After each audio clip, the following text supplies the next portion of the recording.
नमस्कार मित्रांनो, गेल्या काही दिवसात सोशल मीडियावर काही व्हिडिओ जबरदस्त व्हायरल होत आहेत। त्या व्हिडिओमध्ये असा दावा केला जातोय की डिसेंबरमध्ये कापसाचा भाव हा 10,000 रुपयांच्याही पुढे जाणार आहे। पण खरी परिस्थिती काय आहे, सध्या भाव किती आहेत आणि डिसेंबरमध्ये रेट कुठे थांबणार, चला तर अतिशय सोप्या भाषेत आणि कमी वेळात समजून घेऊया। सरकारने जाहीर केलेला हमीभाव किती आहे ते पाहूयात। केंद्र सरकारचा कापसाचा हमीभाव हा मध्यम धाग्याच्या कापसाला बाजारभाव हा 7,710 रुपये प्रति क्विंटल आहे, तर लांब धाग्याच्या कापसाचा हमीभाव हा 8,110 रुपये प्रति क्विंटल आहे। परंतु महाराष्ट्रात जास्त उत्पादन मीडियम धाग्याच्या कापसाचं असल्याने प्रत्यक्ष खरेदी ही 7,710 रुपयावरच आहे। बाजारातील सध्याचे दर किती आहेत, तर हमीभावापेक्षाही शेतकऱ्यांना बाजारात 1,000 ते 1,300 रुपयांनी कमी भाव मिळतो आहे। सध्या मार्केटचा भाव हा 6,700 ते 7,200 रुपये प्रति क्विंटल आहे, तर देशभरातील बाजारभाव हा 6,800 ते 7,100 रुपयापर्यंत आहे, तर महाराष्ट्राचा बाजारभाव हा 6,800 ते 7,300 रुपयापर्यंत आहे। याचा अर्थ भाव स्थिर आहे, वाढ होणार नाही। CCI खरेदी केंद्राची संख्या किती आहे ते पण पाहूयात।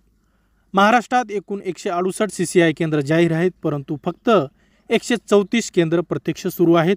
केंद्र कमी असले की खरेदी कमी होते, शेतकऱ्यांची गैरसोय होते आणि लूटही होते। म्हणूनच शेतकरी भाव फरकाची मागणी करतो आहे।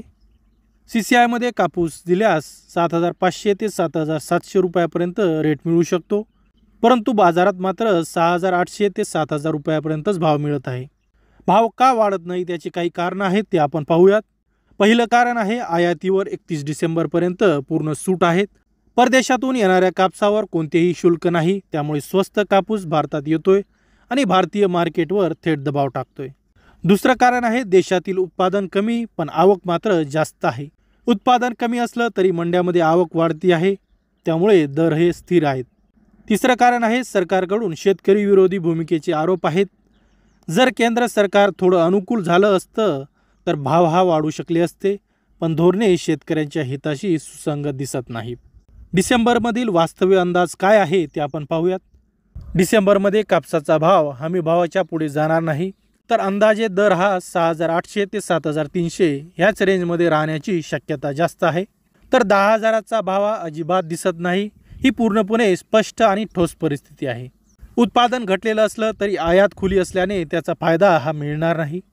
तर शेतकऱ्यांसाठी आपण एकच सल्ला देऊ शकतो, शक्य तितका कापूस CCIला द्या। बाजारभावापेक्षाही CCIचा दर हा स्थिर आहे आणि तुलनेने चांगला आहे। डिसेंबरमध्ये भाव हा MSPच्याही पुढे जाणार नाहीत, ही खात्रीशीर गोष्ट आहे। पुढील काही दिवसात बाजारात काही नवीन घडामोडी झाल्या तर त्या आपण अगदी सोप्या भाषेत तुमच्यापर्यंत पोहोचू। शेती, माती आणि संस्कृतीशी जोडलेल्या अशाच व्हिडिओसाठी सत्याची शेती या चॅनलला सबस्क्राईब करा आणि या व्हिडिओला जास्तीत जास्त शेअर करा। धन्यवाद।